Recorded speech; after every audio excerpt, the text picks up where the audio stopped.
All right, so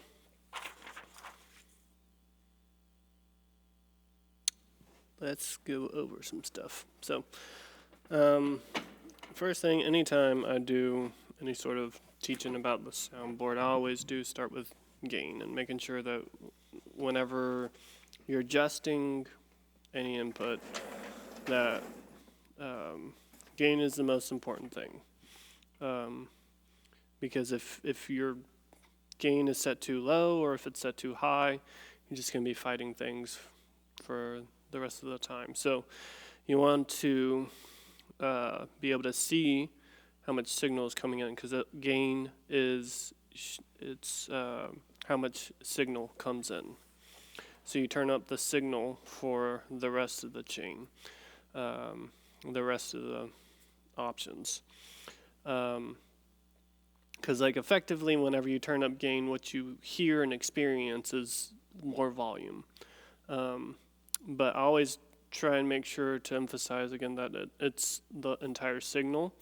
So it's going to affect everything else downstream.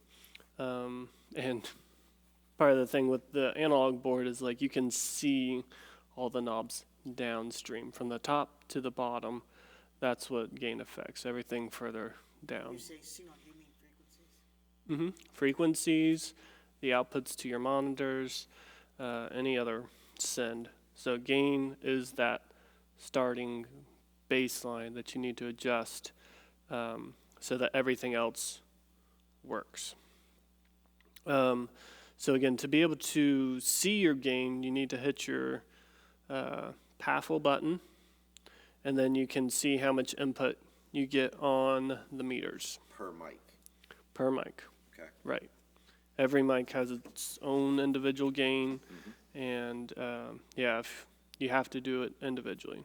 Every mic, every channel has its own adjustments, so you have to treat every channel individually. So do we have a default setting for each, or? No. So what you do is you want to hit your PAFL button, and then you're looking at your meters up here, which start blinking. So your goal is to be somewhere around 0 whenever it's like at a full volume.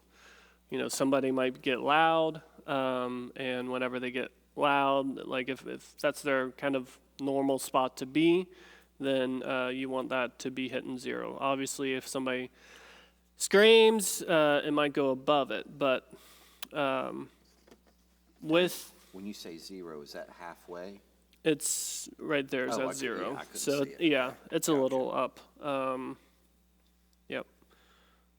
And like if you look at the fader too, they have a similar numbering markings. Like the meter goes up to +12 and then it hits peak.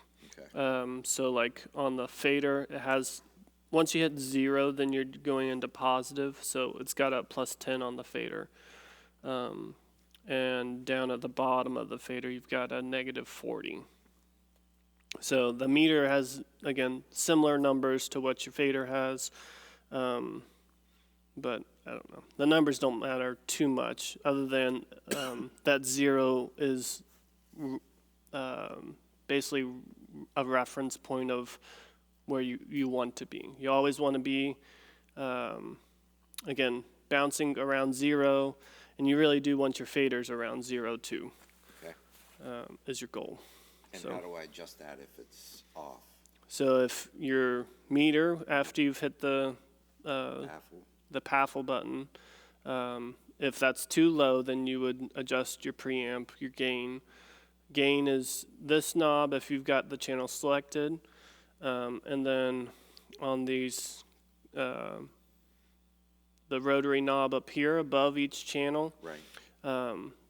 these functions can change based on what's lit here, but the main one is gain. So that top one is gain, so you can adjust it here as well.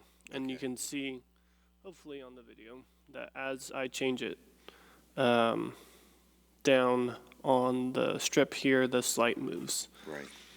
So, so yeah, again, gain is just super important, so you always want to make sure that you're looking at that and adjusting it appropriately. There is the compressor that does affect your signal, but again, that is down chain, and we probably won't cover too much of the compressor today, but just know that if that's on and you see the red light coming on your compressor, then that is helping to make sure that your input doesn't get above 0, is the goal of the compressor. That's one of the main goals. It has two goals, but we'll leave it at that with compressor. And then also just making sure that we all understand the layout of the board. Layer A and layer B, well, even before we get to layer A and layer B, right? So it's a digital console. So whenever you have a channel strip, right, which is from the little screen down to the bottom of the fader, that's a channel strip. One channel has one mic, right? And Is then that connected to one jack? Is one that how it jack. works? Yep, So every jack up there has a channel on the board? has its own channel. Yep. Yep.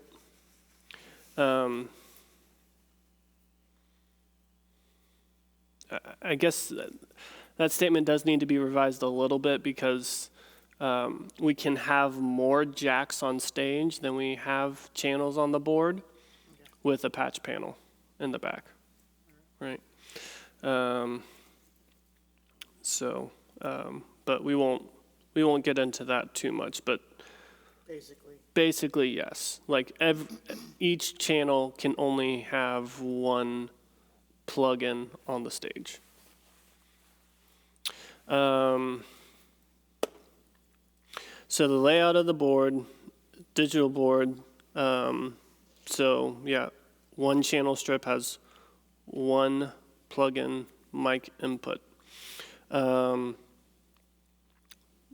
board works in banks. So this is bank 1 and this is bank 2 over here. So 2 different channel strips, which allows you to look at different channels on each bank. And so on like bank 1, I can change the layer and it doesn't affect bank 2. So that's the main point of bank 1 and bank 2, is that you can just get to different channels and different layers of the board to be able to see either different inputs or different outputs, and you can have these 2 independent sections. And is bank 1 input and bank 2 output? Is that basically how it's set up? Yeah, generally speaking. Yep. So with bank 1 on layer A, most of these are microphone, like people speaking. Vocals? Yep. So we've got pulpit, lavalier, 42L2, L2 being the second lavalier. That name could probably change, but it's just been there forever. Because that second lav we don't ever use, and I think at one point I think it's broken. It's been a while. Yeah. Right, handheld mic, that's the one up front on the bottom. Danny's mic. So at this point, we start getting into all the handhelds, right? Mm-hmm. So the handhelds themselves, I don't have one with me, but they have labels 1 through 7. And that's how they're laid out up here, is hand is mic 1, Danny is mic 2, Maureen is mic 3, Jeff is mic 4, 5, 6, and then it messes up at 7 because Rye is the wired mic. So that's over with that lead guitar Rye's section. And then the last W7 is the wireless handheld 7. Where is that? That's just number 7 up there? Right. Okay. Yeah, there's a little plastic slide thingy. So, yeah, it should be in there with that drawer 7. And then the other 2 inputs on this bank 1 layer A that are not actual vocals are 47 VD. it's input number 47, VD being video, so that's the Mac computer over there. 44 PC, this is the computer over here to the right by the soundboard. So when we play music in the morning, it comes through on this channel. When we play videos during service, it comes through on the other. Layer B on bank 1 are basically musical inputs that are pretty much set. A few of them can vary. This first one is labeled J guitar. One practice, somebody came that was named Jeff, and he was playing guitar. So that's how that ended up there. And it's the story of J guitar. Yes. What's 10? 10 is input Just 10. the extra one? Yeah. So I had just hit this Alt view, so I'll just speak to that for a second. There's a button right here in the middle that says Alt view, which would be alternate view. So whenever you press that, you see an input number. So there are different layers to the routing, and I'll have to lay that out at some point. But basically, when you hit that Alt view, you see the input number that's ties the name to its input number. So, yeah, routing is that's really what I want to cover on the next time that we do training, is to make sure we understand how the sound travels from the microphone up on stage to the speakers, and where does it pass through all the different stages. Especially understanding from the microphone to the soundboard is the really critical piece. Like after it leaves the soundboard, and the reason I say that it's important to understand is because if you understand the process of how the sound gets from there to here, whenever you have a problem and something's not coming to here, you can kind of walk down that chain and be able to stop at each spot and go, okay, is it working here? Is it plugged in? You know, you can confirm each of those steps and make sure that you're at least getting signal from here to there. You know, you're getting signal from here to there, and then it's Where the breakdown is. right. Yeah, yeah. You can't find the breakdown unless you actually know how it's coming from here to there. So. So yeah, back to here is, so you can hit that Alt view. I'll say like 80% of the time, the number that your channel is here matches with what's on stage. It doesn't have to because of patch bay and routing and things. So, but again, most of the time it actually does. Like Rise Guitar is number 8. That if you go on stage and see where he plugs in, that plug is number 8.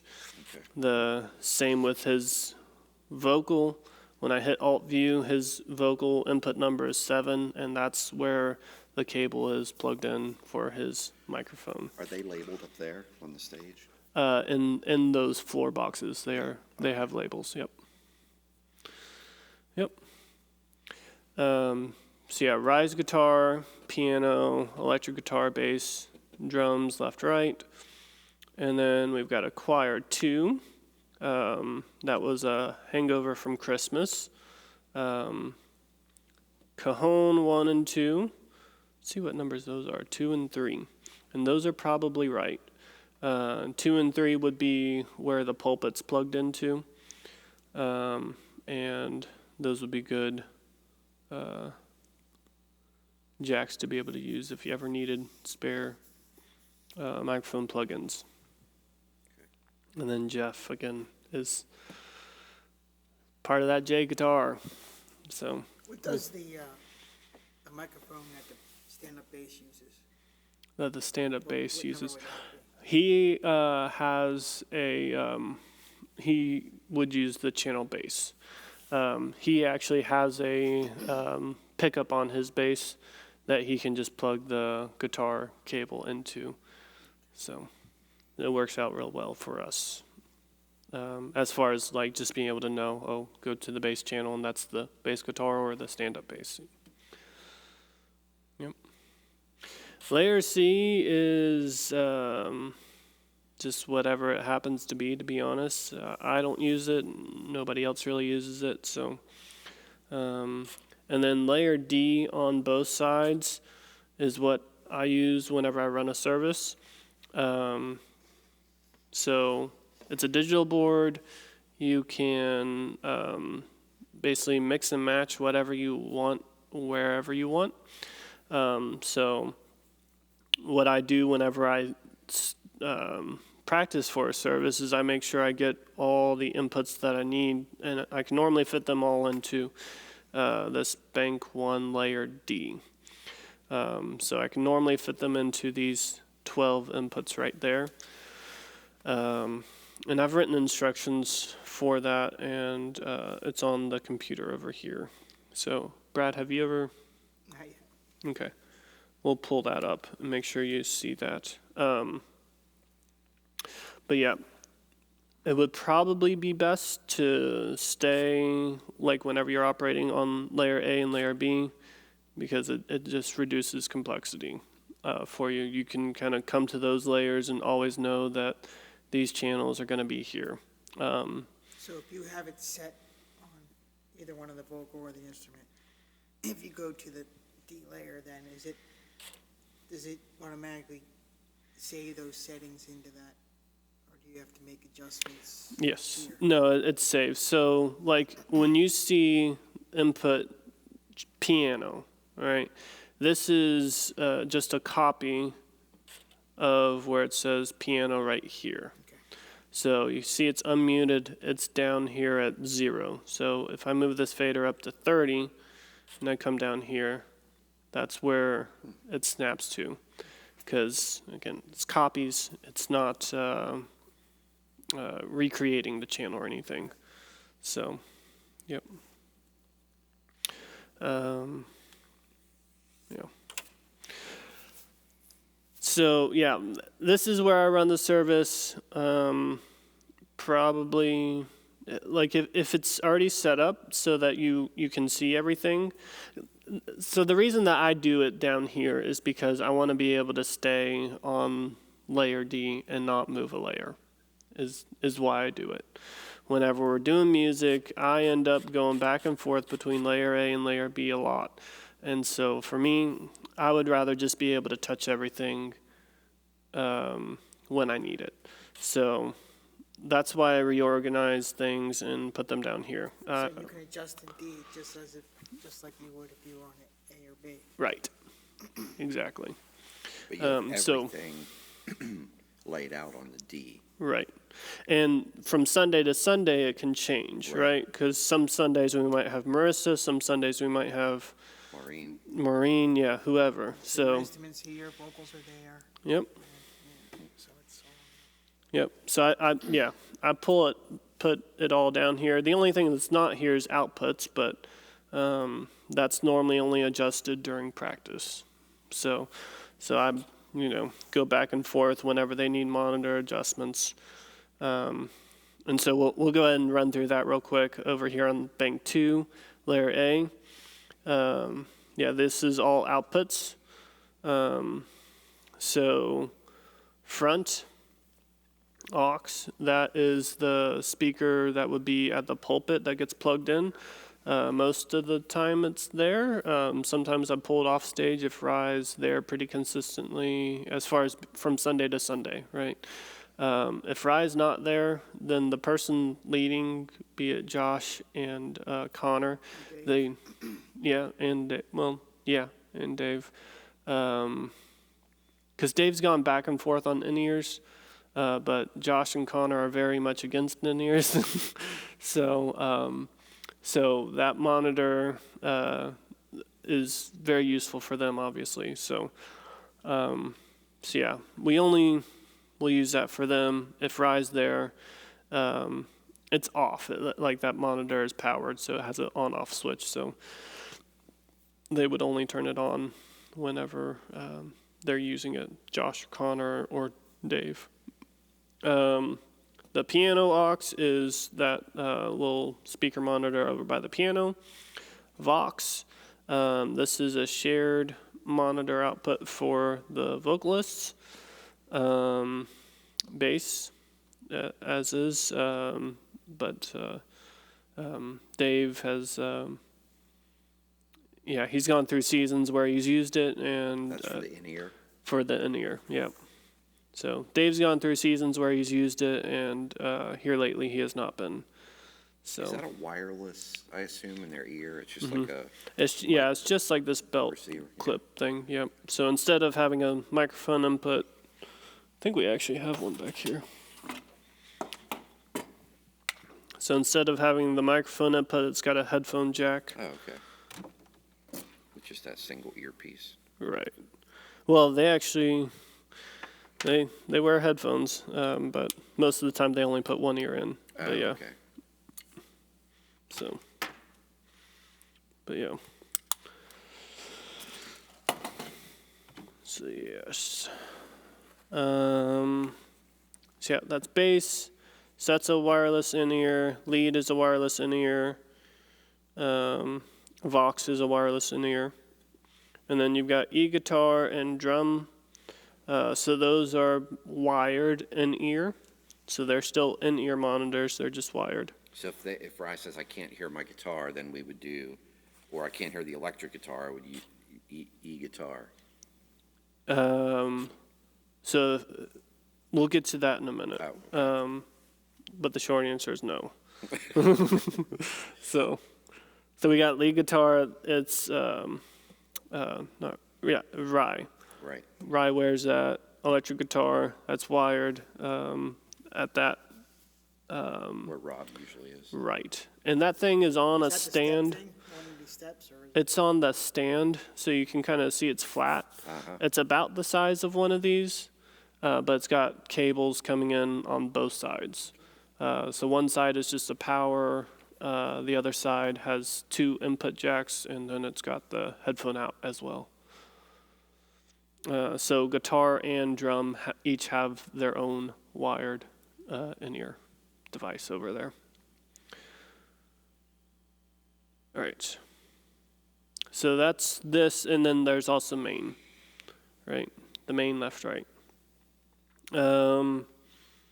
So I always encourage to not touch the main because it's just, if you're going to make adjustments, I would rather it be done on the input. And then we're going to talk about feedback, trying to adjust that, because I think that was the main reason why, goodness, his brain name just, Matt, said, hey, if you have feedback, just pull the main down.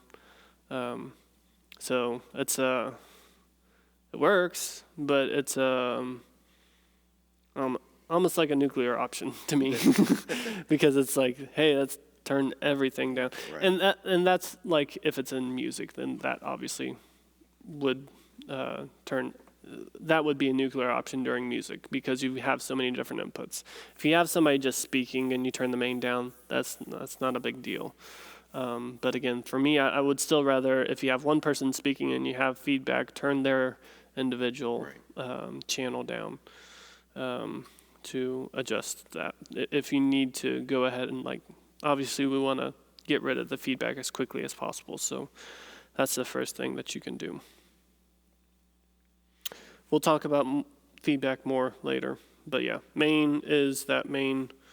so that stays, what you're saying is that stays at a consistent volume, and we never adjust the volume on that. Right, because that, again, just has large movements for the Volumes can be entire, adjusted by over on this side. Individually. right, on each individual channel. Yep. So what do you normally keep the main at? -10. Yep. Yeah, I have it down now just so that I don't hear my own voice too much right now. So, because the volume's going to the camera so that they can hear me. All right, so one layer down from there, these are still outputs, basically doing the exact sort of function as far as being able to send multiple inputs to one place. And most of the time I keep things color-coded. These are just, they're not going to people on stage, so I gave them a different color, blue. So didn't really mention that, but like all the inputs are green. All the monitors are pink. The main is yellow. Nothing else should be yellow. And then this light blue is these 3 monitor outputs. So this first one, REC, is the recording feed. So that goes to the camera, that goes to the computer over here, and then it also goes to the Mac over there. So it goes to the Mac over there if we ever have a Skype call with a missionary. So we would put that Skype call up on the screen from the Mac, and then the person presenting, talking to them, their microphone needs to go to the Skype call. So that's why we send that signal, the recording signal, over to the Mac, so that while that, probably Pastor Page is talking to the missionary over Skype, the sound will get into the computer, into that Skype call or FaceTime or whatever it is. Recording, ANX stands for annex, which just means the hallway out there, out front. So shouldn't hopefully have to mess with that too much. And then aid is this hearing aid device over there. So if anybody does, how much is in the lens? So back there in the corner, behind the screen, there are these Hearing aid devices. hearing aid devices, yes, exactly. So they need batteries if somebody ever asks for one. I had somebody ask a couple times, but it's been a while. Yeah, Bill Carroll used to use them quite a bit. There's a when he woman at church that used them too. Gotcha. Yeah.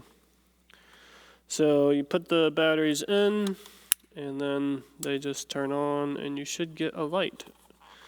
But the black batteries, now that I'm doing this, I do seem to remember that they don't really like it for some reason. Like 3 or 4. They 4. have headphones with them too, right? Or something. We don't have any headphones. Oh, so they would have to have their own Yeah. headphones. Yeah, we should probably get something so that we can hand them. Yeah, I knew we used to Something. have it because I remember handing it to Gwen and it had a little. Oh, maybe yeah? it was just an earpiece. Yeah. Huh. But maybe those got, Yeah. So maybe we only have 2. Well, you just need batteries that'll power it on. These batteries are like a 32nd of an inch bigger than normal AA batteries. Oh, really? Yeah. So Because they're rechargeable. I guess so, yeah. So it normally doesn't matter, but maybe the size this thing doesn't like. Yeah.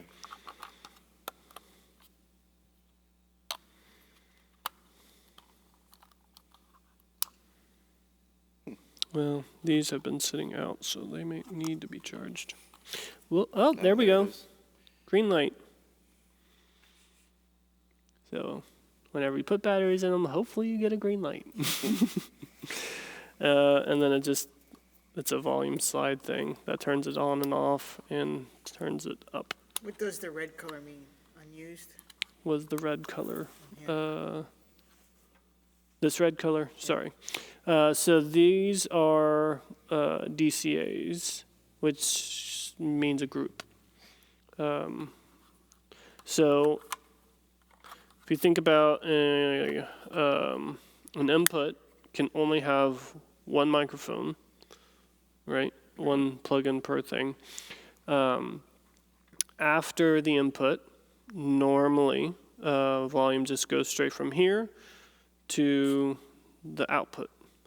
if you assign an input to a group, one of these red ones, then instead of going directly from input to output, it goes from input to group and then output.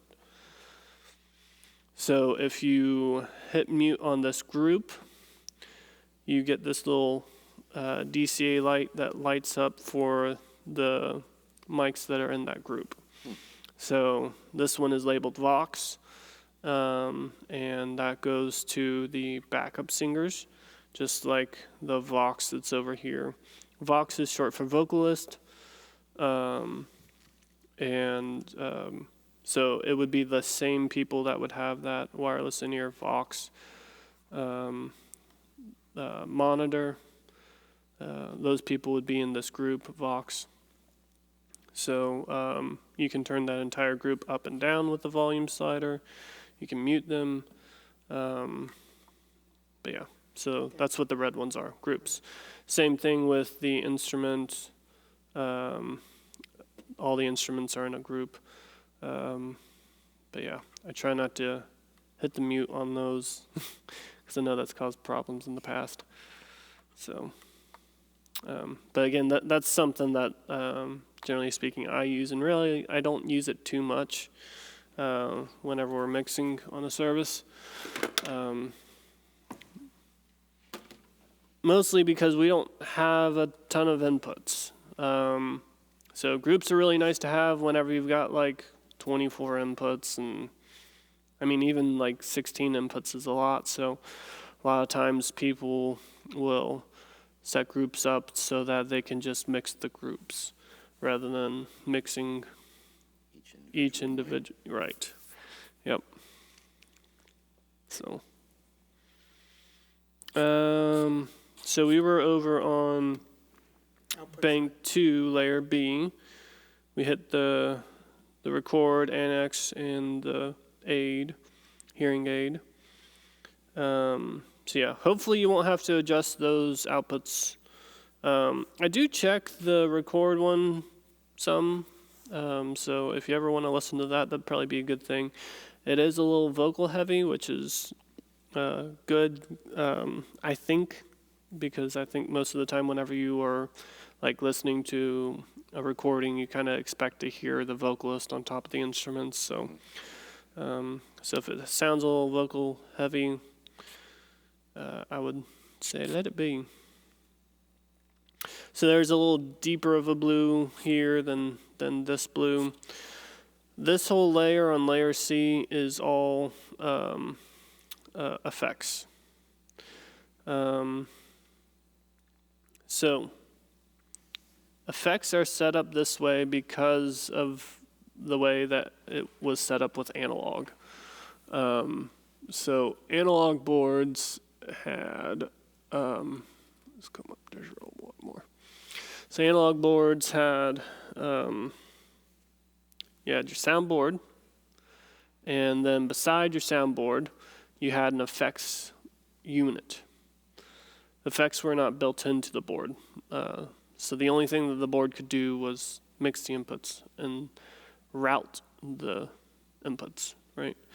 So now the effects are built into the board, but they still route the same way that they did in analog, just because it makes sense to everybody. That's how it's always been done.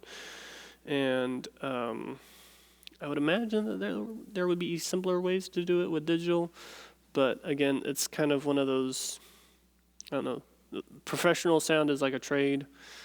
So you go out and you learn it from the old dogs, and then you become the old dog eventually. But anyways, right? So it's the way that it's always been. So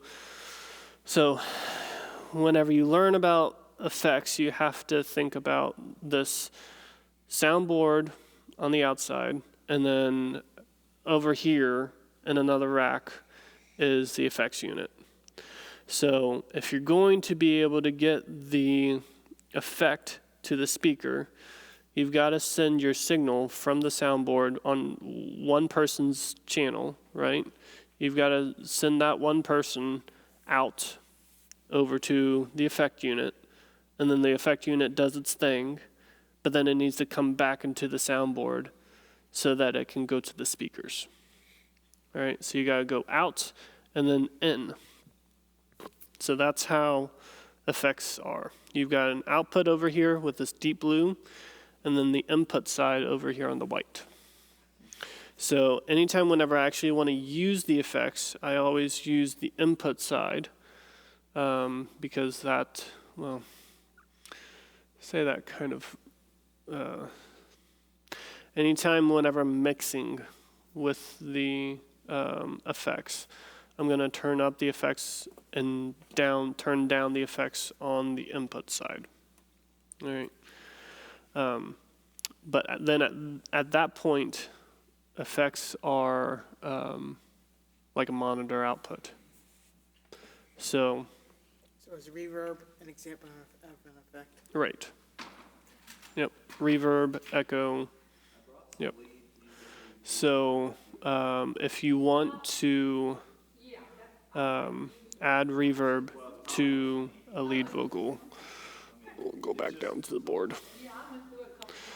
So if you've got the vocalist right here and you want to send his voice to go get some reverb, you have to do it like the monitor output. So trying to think of how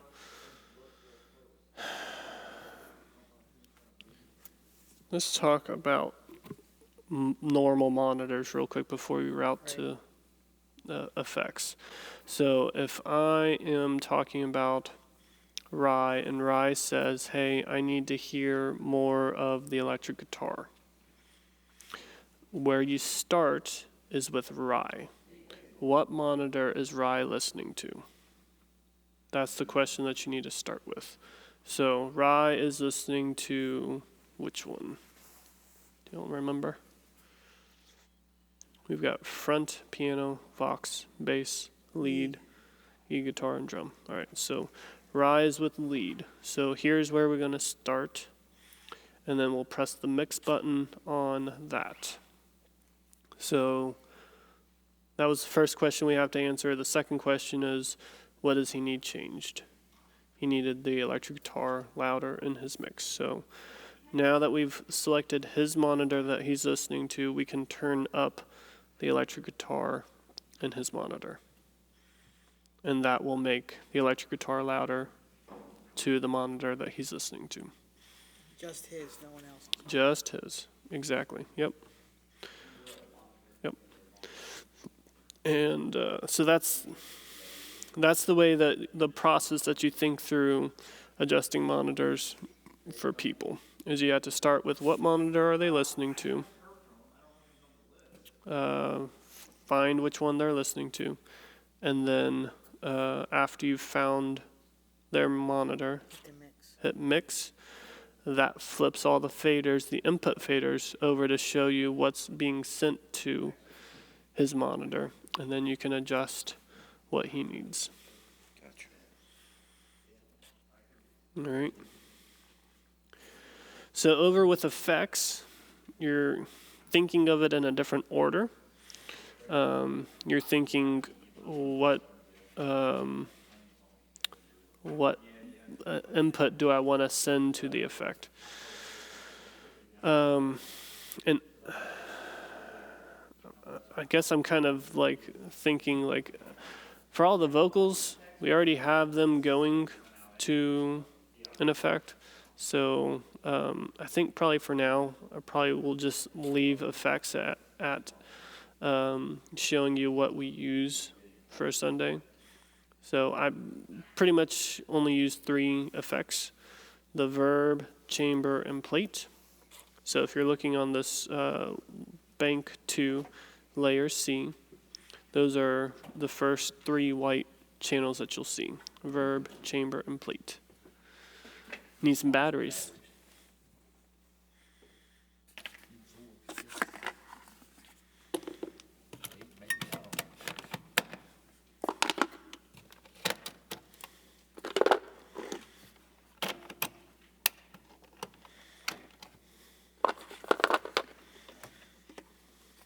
It should be, that'll be 12.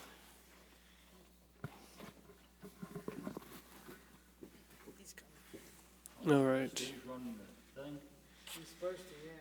If he doesn't, you got it.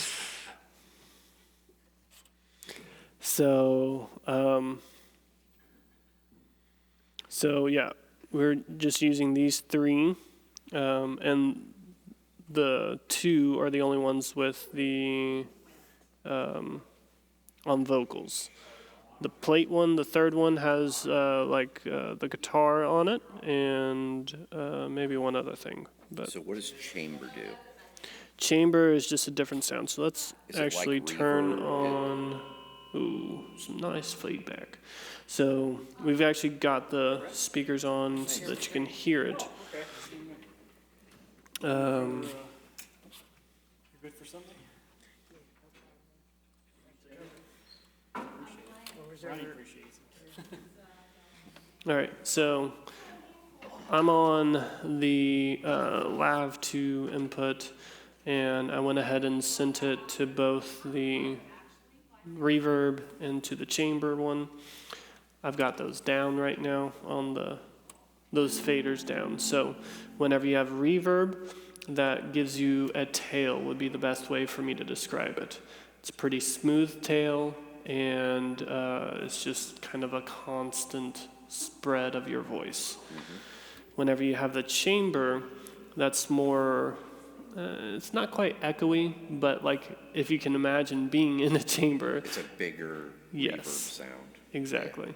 And it just feels like a chamber. So it gives you a different feel. Absolutely. Yes. No, not anymore. I was thinking about using it, and yeah, didn't.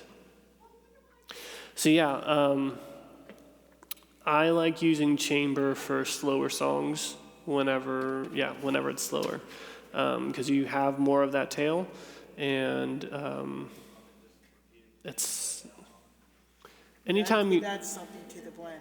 right, it does. I absolutely always add something to the blend. But yeah, like both of them, you do have to watch some of the intelligibility, because it's going to play with that, obviously. So like with somebody speaking, you don't want any reverb. So pull it down and keep it out. And these aren't a measure of volume, but they're a measure of how much reverb or chamber you're adding. Right? Exactly. Yep. So if I turn up the reverb one, then you get that even tail there at the end. Yep. So again, the verb or the reverb, that one's really good, generally speaking, for like any song. And then if you have one of the slower songs like, what is that, Waters? Oceans. Like a song like Oceans, then I definitely turn on the chamber. And normally whenever I'm operating, I have both of them on at the same time. If I am trying to just use the reverb one, I'll have the chamber down at like -20. And then if I just flip it. So if I'm using the chamber, I'll take that up to like the -5-ish, and then take the reverb down to like -20. So they're both on, generally speaking, all the vocalists all the time during music, but whenever Rye first gets up to say, hey, good morning, welcome to Stant Lines, or whatever he says, I turn him up loud because he mumbles, and not mumbles, but he's very quiet whenever he first says, hey. But also pull those reverbs down, the effects down on the vocals for him to speak.